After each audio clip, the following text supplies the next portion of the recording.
Today I'm joined by Martyn Pollock. Martyn is the managing director of Nine Oaks Vineyard, and they make small batch estate grown wines that are a true expression of a boutique vineyard in the heart of the Kent countryside.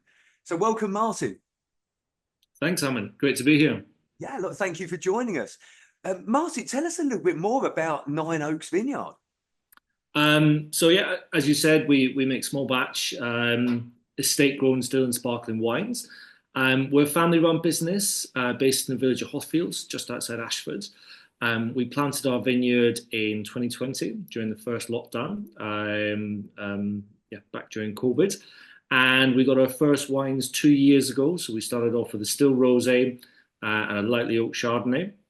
Last year we added a Bacchus. And also late in 2024, we released our first classic cuvee as well, our first sparkling, which is classic cuvee, which is very exciting. And then this year, we are releasing a Blanc de Blanc to the market as well. So very exciting. Nice, fantastic. And you said there that you started back in 2020. So tell us a little bit about your story, about how and why you got into starting up your own vineyard. Sure. So it's quite a long story, but my wife was born and brought up in the village. She's born and bred in Hothfield. I'm ex-army, and I spent 10 years in the Royal Engineers. And my last job in the army, I spent 4 years living and working in Kenya. Okay. And I did a little bit of farming while we were in Kenya. I actually left the army while we were posted to Kenya. Worked in sustainable energy and farming for about 18 months. And then we made the decision to come back to the UK, and we had a big life moment, and we'd always talked, since we'd been together, we'd always been kind of growing vines in our garden. We'd always made small batches of wine at home and other kind of alcoholic beverages as well. And we'd always talked about, the dream of retire and one day buy a vineyard somewhere and kind of, make wine far into retirement. And then because we had this big life change and we already had a parcel of lands and English wine was going from strength to strength, it just felt really like the right time to take the leap. We made all our big financial decisions and commitments late 2019, and then we moved back to the UK in February 20. So in some ways it was a bit of a baptism of fire with COVID kicking in, etc. But in other ways it kind of was a fortuitous time as well. So. Yeah, and when you had this dream of having a vineyard and making wines, did you ever truly believe that was going to happen? Was your focus on, right, no, we're going to make this happen? Or was it just sort of one of those dreams that it'd be nice that this happens one day and then circumstances just transpire that, no, now's the time to do it? How did you feel? Yeah, I think it's a difficult one. So we had started some other businesses previously. So I started a business while I was at university, a long time ago now, and then we did actually try and we started a couple of businesses in Kenya as well, in alcohol as well. They didn't get off the ground for a number of reasons. Just a very difficult working environment in East Africa, etc. So we kind of had this idea that we would start a business. My family ran small hotels when I was growing up, so it's kind of in the blood in that sense that I'd grown up around businesses. I'd watched my parents toil with it. I think I'd kind of had the insight to see just kind of how much hard work any business is really firsthand. So when it came around to the vineyard idea, it was very much a bit of a crossroads in life for us. It was, do we come back to Kent, commute into London every day, go into the city, or do we try and do something a little bit different? And I think it was, although there was a lot of risk involved and it was a long timeline, it was still a really attractive option for us. So. I like that. I love speaking to people that have got this dream and then take action to make it happen. And look, obviously a challenging time, as you said, to plan things sort of, leading up to 2020 and then hitting COVID. did that have a big impact on what you were doing, or because I guess at that time you were sort of setting up. So did that have a big impact? COVID have a big impact? Yeah, I mean, it's a good question. I think it's at the time it was quite difficult because it's funny thinking about the psychology of COVID now seems kind of ridiculous because we've come back to the real world. But at the time, people really weren't sure, were we ever going to be socializing in the way that we did previously? Would we still go to bars and restaurants and things? So it was. I do know people who didn't plant that year, who were in the same situation as us and decided not to because I'm sure because of other factors, but partly because of COVID as well. Um, so I think it was a very interesting time in that sense. I think I did say it was kind of fortuitous because, as you highlight, even if there hadn't been COVID, we wouldn't have had wine to sell anyway. Yeah. And actually, this was a time to plant our vineyard and establish it. There will be vineyards out there who had planted 3 years previously and they were getting to the point where they could now sell their wine. And, that would have been very difficult because if they were looking at doing tours and tastings or something, obviously that wouldn't have been able to happen. So I think it was it was both a positive and negative in that sense that, actually we were um, able to take the decision to keep moving forward and follow through with it. And as it happened, by the time we kind of got to the other side with wine, COVID had really cleared up, so to speak. Yeah. Okay. And how do you sort of manage that challenge, if you like, in terms of well, I mean, using the time frame that you used there in terms of actually it takes 3 years to get the results of of whatever you're sort of doing at that time. How do you manage that? I mean, I know once you've done 3 years, then okay, you should have something coming through every year. But from a from a mindset point of view, from a business point of view, how do you cope with that? Yeah, it was very challenging, to say the least. Really, I think we'd done cash flow forecasts and we'd got our numbers ready, etc. But as any business will know that none of that really survives, or it does.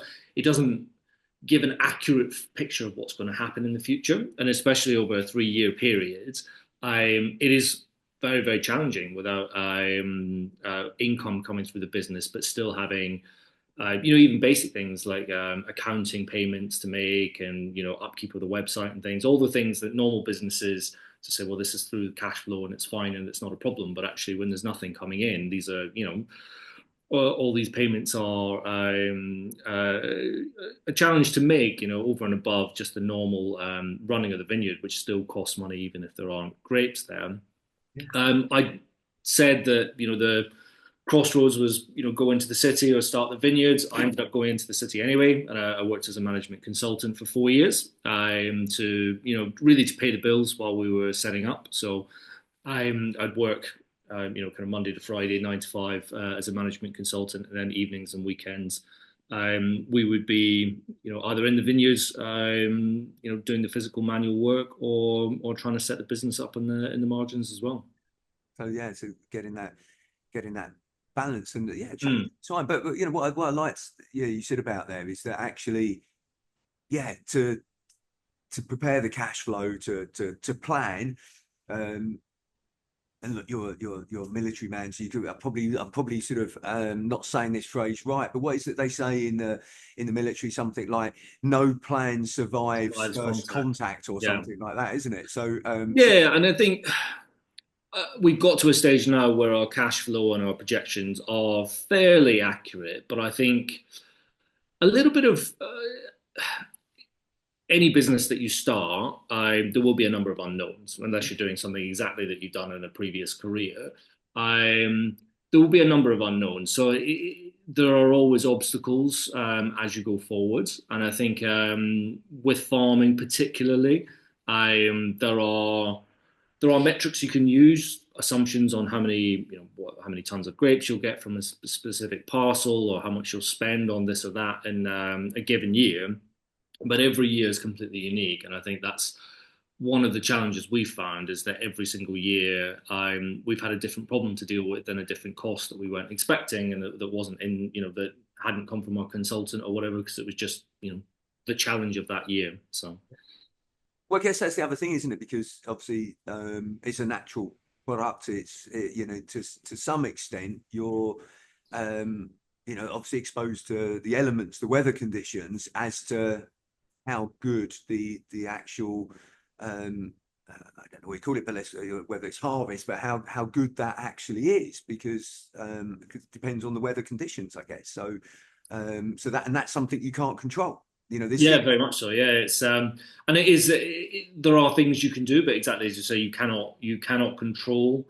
Um, Quality isn't so much of an issue, but quantity is, especially in English wine. It can be very up and down. 2023, we had the biggest harvest that English wine has ever seen, and then 2024, conversely, it's been much smaller. So I think that is one of the biggest challenges for us as a business, in the sense that we can't just create more product. We have to wait another year.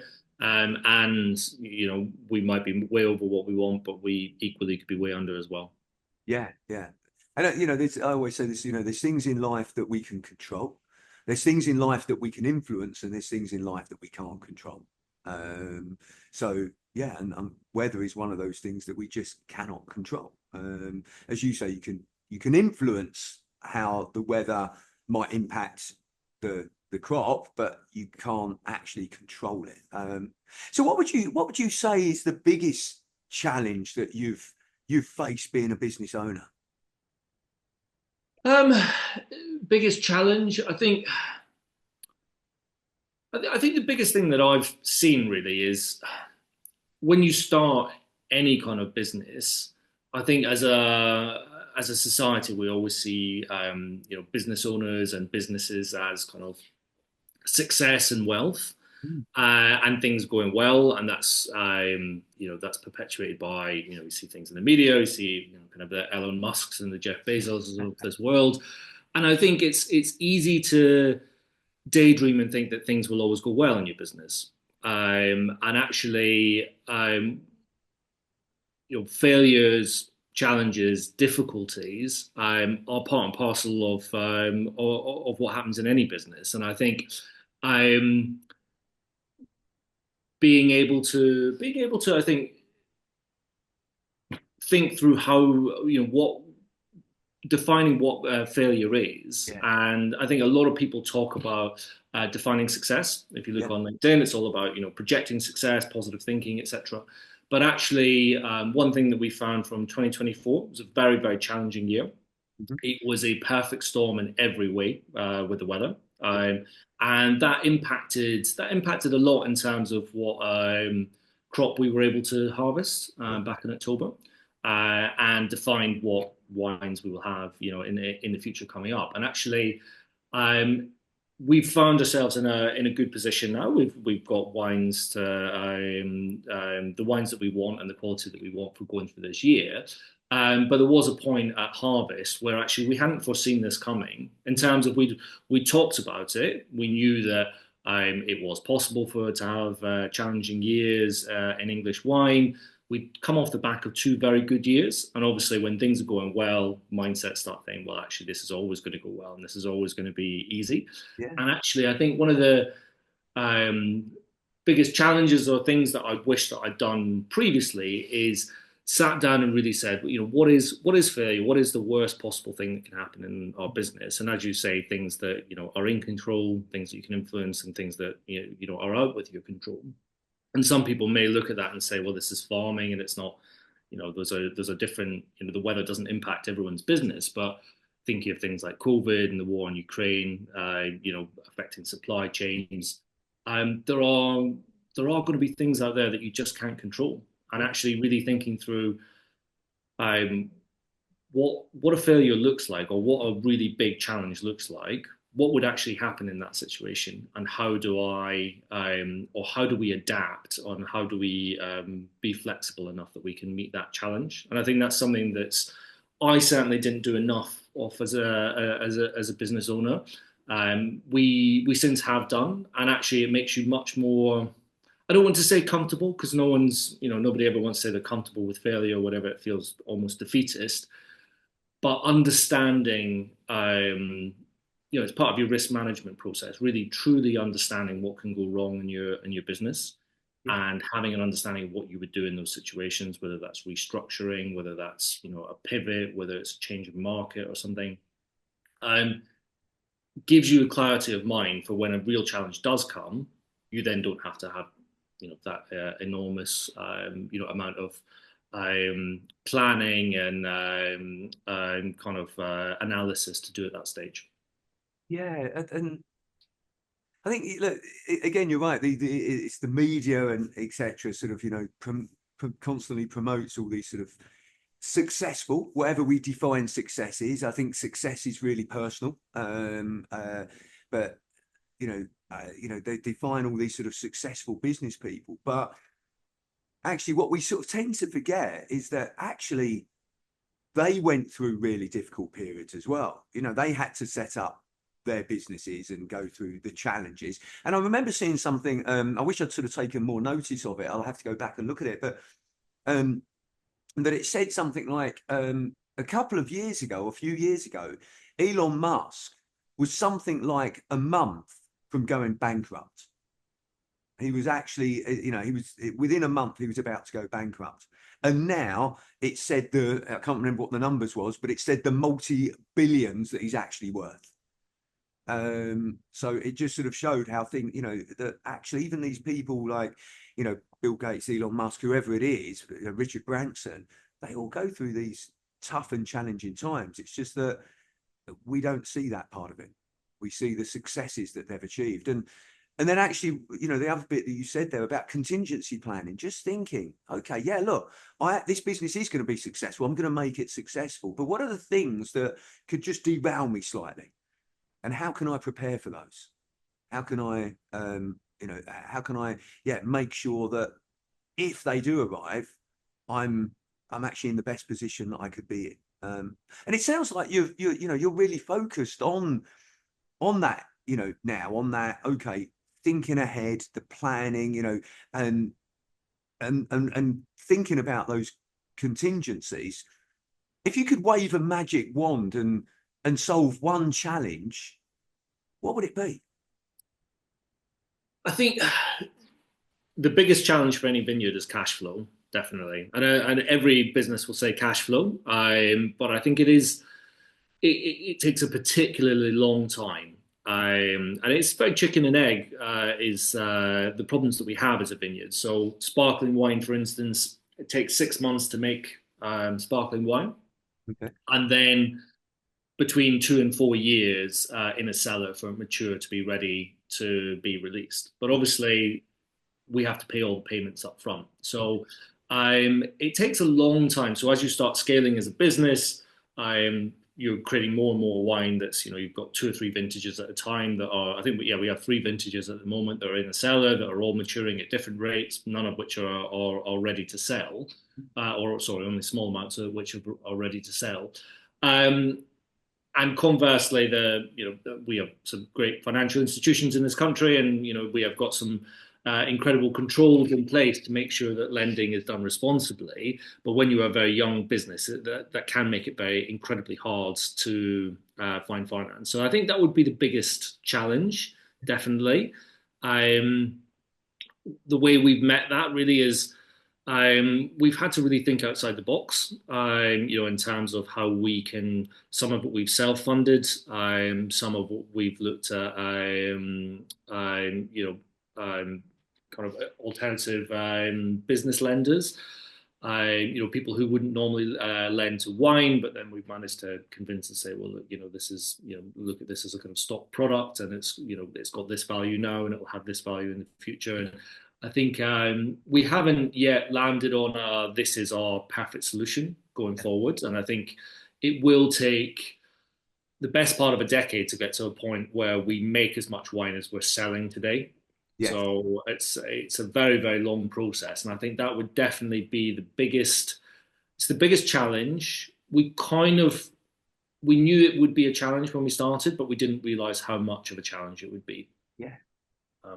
Okay. No, I get that. I get that. And okay. And what's the biggest learning that you've had since you've been in business, Martyn? I think Biggest learning, I think, is probably being quite introspective, to be honest. When you're running a small business, Mhm. um, you end up doing everything, and I think the biggest learning has been kind of personal learning in the sense of really having to focus down on understanding what you're good at and then kind of parking it. Because it's fine, you know you can do that, and you are fairly confident it's a strength in yourself.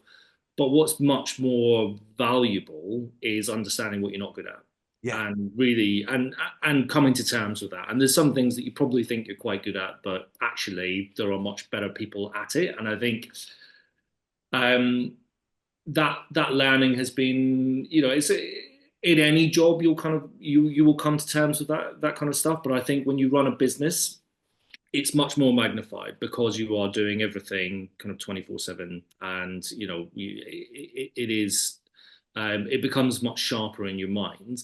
And I think really, so I run the business with my wife, so she does it part-time and I'm full-time. Luckily, we're quite different people, and she has got a lot of the strengths and areas that I'm not very strong in.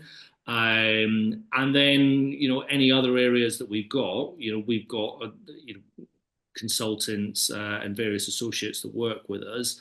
And I think understanding you can kind of feel like one man against the world when you're setting up a business. And sometimes you start thinking, well, I can do anything. But actually, really learning what you're not very good at and either overcoming it, finding a way to learn, finding a way to bridge that gap, or outsourcing, I think is really important. Because if you go down that line of saying, well, actually, I'm just going to do everything and I'm going to do it really, really well, it's a recipe for challenges ahead.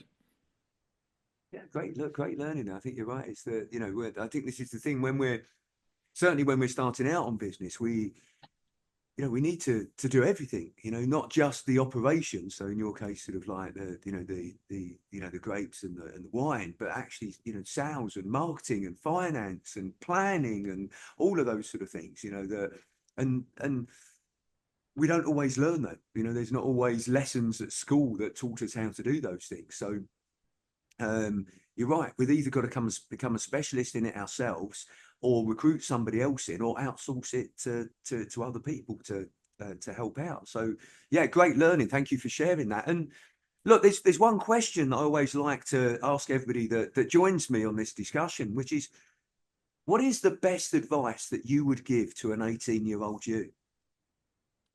Um, I would say try and enjoy whatever you're doing. I think there could be a lot of stress around careers, and I don't mean enjoy as in have fun every day at work. I mean choose things that are a true passion, and that you truly believe in, because you're going to spend, I don't know what the percentage is, but the biggest percentage of your kind of waking hours is going to be at work, Yeah, in your entire life. So do try and enjoy it. I think from a business perspective, I actually started my first business when I was about 20, so relatively young. Um, yeah, do try and enjoy it, and do enjoy the journey as well as trying to get to the goal. And it's it sounds quite cliche to say it, but I think those times when it is challenging and you're trying to build something and you're working long hours, you know you've got to enjoy that bit, because one, it's the meat of what we do, it's the majority of what we do. But also that is kind of the fun bit, because if it's only about the end goal, then it's probably not the right thing to do. and you're right, that phrase, enjoy the journey, and it is used as it is become a little bit of a cliche, but that doesn't stop it being true. Yeah. That actually, yeah, to enjoy that journey. And what is it, the saying they say is, find something you love and you'll never work a day in your life, Mhm. because you're doing it because you love it. So that's, yeah, no, thank you for sharing that. That's great advice. Thank you. So look, Martyn, I really appreciate you taking the time to speak with me today and sharing more about your business and also your journey as well. So thank you very much.